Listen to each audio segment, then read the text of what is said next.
Sertão nordestino. Você é um cangaceiro. Carrega no peito a ilusão de que entrou para um bando de homens livres, temidos e respeitados. Ouvia histórias de Lampião e outros chefes que atravessavam vilas com armas reluzindo, chapéus enfeitados e roupas de couro que impunham respeito. Achava que teria comida farta tirada dos fazendeiros, mulheres que o admirariam e um lugar seguro no bando. Mas logo percebe que o brilho das peças de metal e das fitas coloridas não passa de enfeite sobre um corpo exausto. O que não contaram é que cada detalhe da sua vida agora será castigo. O calor do sertão é impiedoso. O sol castiga a pele como ferro em brasa. A boca seca antes mesmo do meio-dia, e não há água limpa por perto. O que existe são poças barrentas disputadas até com animais. E beber dali traz febre, dor de estômago e vermes. A caminhada nunca termina. O couro que veste não é para a beleza. É para tentar proteger contra espinhos que cortam a pele a cada passo. Mas mesmo assim, você volta sempre com arranhões que inflamam e ardem sem parar. Dormir não significa descanso. Significa se encolher no chão pedregoso, cercado de insetos, acordando a cada barulho por medo de uma emboscada.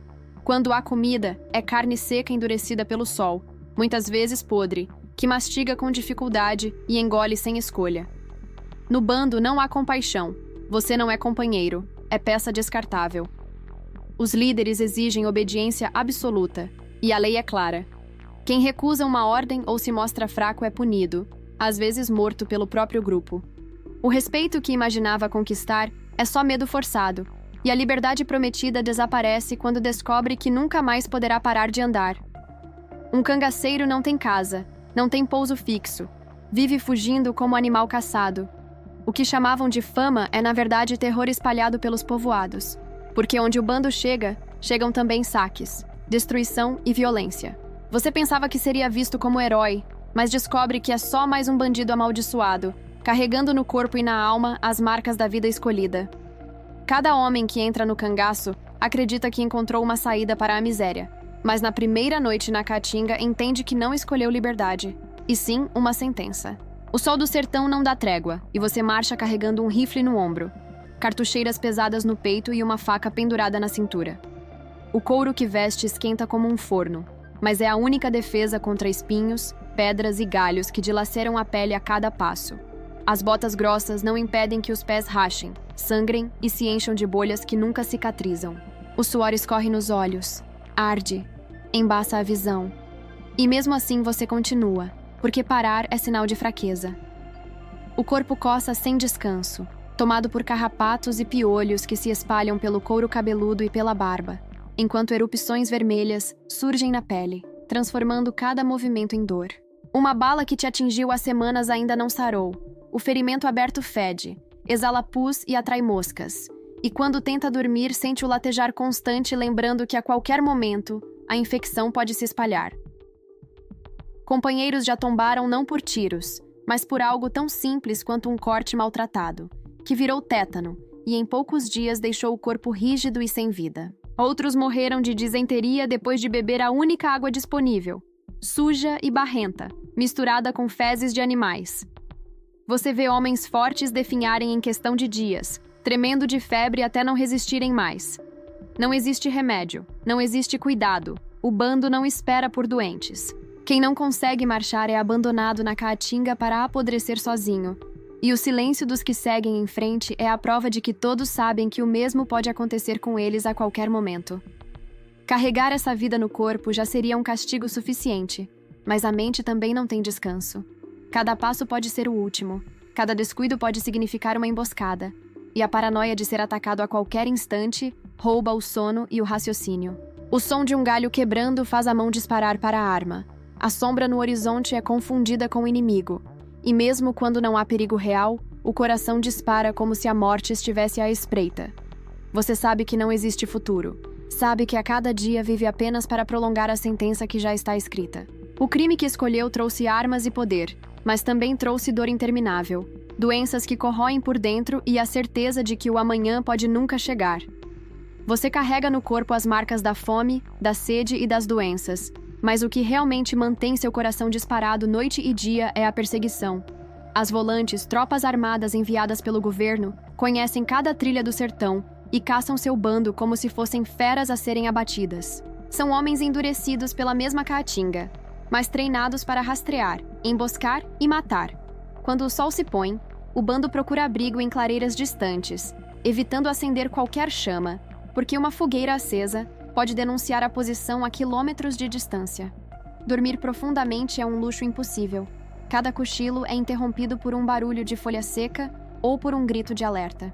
Muitas vezes, o descanso acaba em correria, tiros atravessando a noite e homens tombando sem sequer entender de onde veio o ataque. Nas vilas, os moradores vivem entre o medo e a obrigação. Alguns entregam informações à polícia em troca de proteção. Outros são forçados a ajudar o bando sob ameaça de morte. Isso transforma cada encontro com um sertanejo em uma incerteza. Qualquer olhar desconfiado pode significar que sua posição já foi revelada, e cada família visitada pode ser a última antes de uma emboscada. Quando o combate acontece, é rápido e sangrento. O estampido ecoa pela caatinga, o chão se cobre de sangue, e os gritos se misturam ao cheiro de pólvora. Os homens das volantes não têm piedade porque sabem contra quem lutam. Para eles, cangaceiro não é gente, é praga. Os que morrem em combate muitas vezes não são enterrados. São degolados e têm as cabeças levadas como troféus, exibidas em praças públicas para que todos vejam o destino reservado a quem escolhe a vida do crime. Os que escapam assistem de longe, escondidos, as suas famílias sendo castigadas, casas incendiadas, plantações inteiras destruídas para cortar qualquer apoio. A cada dia a rede aperta, e você percebe que não há onde se esconder. O sertão, antes conhecido palmo a palmo, agora é um campo de caça onde você é a presa. A paranoia corrói, transforma o silêncio em ameaça, o vento em aviso de morte. O destino é claro. Poucos conseguem escapar, a maioria cai de forma miserável, abatida em tiroteios ou entregue pela própria gente que um dia jurou proteger. O destino de um cangaceiro nunca foi heróico, e os exemplos mais marcantes da história são a prova de que a vida no bando não passava de uma sentença de morte.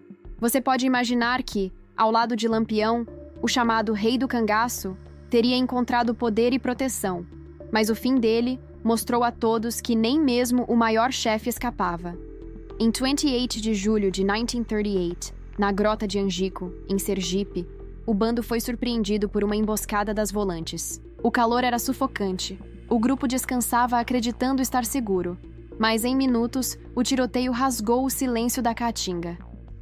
Lampião caiu junto com Maria Bonita e mais 9 cangaceiros. Não houve sepultamento digno. Seus corpos foram mutilados, as cabeças cortadas e levadas como troféus. Dias depois, expostas em feiras e praças públicas, atraíram multidões que pagavam para ver de perto o fim do casal mais temido do sertão. Aquele espetáculo de horror não era exceção, mas regra. Era a forma que o governo encontrava para mostrar que a lei ainda existia e que o destino de todo bandido seria a humilhação depois da morte. Outro exemplo é o de Antônio Silvino, um dos precursores do cangaço, chamado por muitos de o Rifle de Ouro. Durante quase 20 anos espalhou medo, assaltou fazendas, atacou comboios e matou quem cruzava seu caminho. Até que em 1914 foi finalmente capturado, não em uma batalha épica, mas abatido pela exaustão de uma vida inteira fugindo. Preso e levado diante da população, virou peça de exibição, a prova viva de que a promessa de glória no cangaço terminava sempre em ruína.